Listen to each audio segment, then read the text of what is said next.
Voici le compte rendu de TP sur les différentes sources de lumière. Alors on avait à disposition plusieurs sources de lumière, une lampe à incandescence qui est maintenant interdite à la vente, une lampe halogène, une lampe à vapeur de sodium, une lampe basse consommation, une lampe à vapeur de mercure et un laser vert.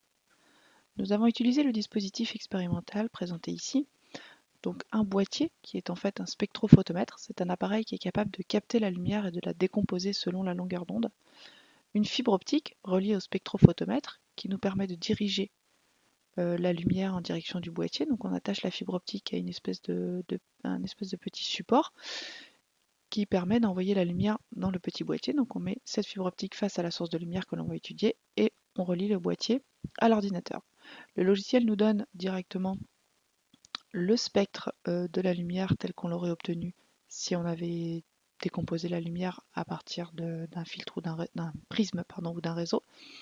Mais pour chaque raie, par exemple, lorsqu'on a des raies, on a l'intensité lumineuse relative des unes par rapport aux autres. On voit ici par exemple que la raie rouge est beaucoup plus intense que la raie violette. Donc voici les lampes que nous avons étudiées, la lampe à incandescence et la lampe halogène d'abord. Je présente ces deux-là ensemble parce qu'elles sont un petit peu similaires. D'une part, elles émettent toutes les deux beaucoup dans l'infrarouge. Ça veut dire qu'elles font consommer de l'énergie qui ne sert pas à éclairer. Donc une partie de l'énergie est perdue en rayonnement infrarouge, une grosse partie même pour ce genre de lampe.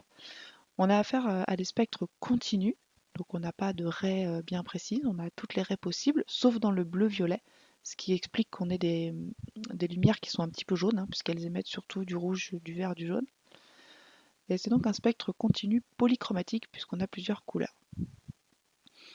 Les autres lampes que je vais présenter, donc les suivantes, la lampe à vapeur de sodium et la lampe à vapeur de mercure. Donc on peut voir ici qu'on a des spectres de raies. Seulement certaines radiations sont émises, contrairement au spectre continu de tout à l'heure. La lampe à vapeur de sodium est monochromatique, elle n'a qu'une seule couleur, elle n'émet qu'une raie orange. Alors deux en réalité, mais c'est pas suffisamment zoomé et elles sont très proches. Donc là ici on n'en voit qu'une. Et elle apparaît orange. La lampe à vapeur de sodium, c'est ce qui sert d'éclairage dans les tunnels routiers. Et la lampe à vapeur de mercure, qui elle contient du violet, du bleu, du vert. Et surtout, donc les deux grosses raies, les raies les plus importantes, c'est le bleu et le vert, ce qui explique que la lampe à vapeur de mercure émet une lumière bleu clair, c'est-à-dire cyan. Le laser vert, spectre de raies monochromatique, on a uniquement du vert, une seule raie. Et l'ampoule basse consommation, qui est aussi un spectre de raies, mais cette fois qui émet toutes les couleurs, donc polychromatique, contrairement au laser qui lui était monochromatique, une seule couleur. Donc là on voit qu'on a du rouge, du jaune, du vert, du bleu, du violet, on a toutes les couleurs, ce qui explique que l'ampoule basse consommation nous donne une lumière blanche, comme, comme un éclairage normal en fait. Même si on n'a pas toutes les longueurs d'onde, on a toutes les couleurs, ce qui explique donc que l'ampoule basse consommation utilise moins d'énergie, puisqu'elle n'émet pas toutes les radiations. Mais pour l'œil c'est suffisant, et le rendu c'est la lumière blanche. Je rajouterai les néons de la salle et le spectre solaire. Donc les néons, c'est des lampes à vapeur de néon, comme les vapeurs de sodium et de mercure. Donc c'est une lumière ici, un spectre de raies polychromatique, on a plusieurs couleurs. Et le soleil, qui lui est un spectre continu, c'est pas un spectre de raies, il émet toutes les couleurs et un petit peu plus dans l'infrarouge également. Donc là, on obtient également de la lumière blanche. Un petit tableau qui récapitule les différents types de spectres et les différents types de lumière obtenus.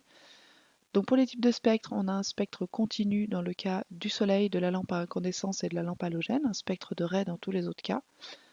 Et pour le type de lumière, on a la lumière monochromatique pour le laser vert et la lampe à vapeur de sodium, et polychromatique pour toutes les autres lumières.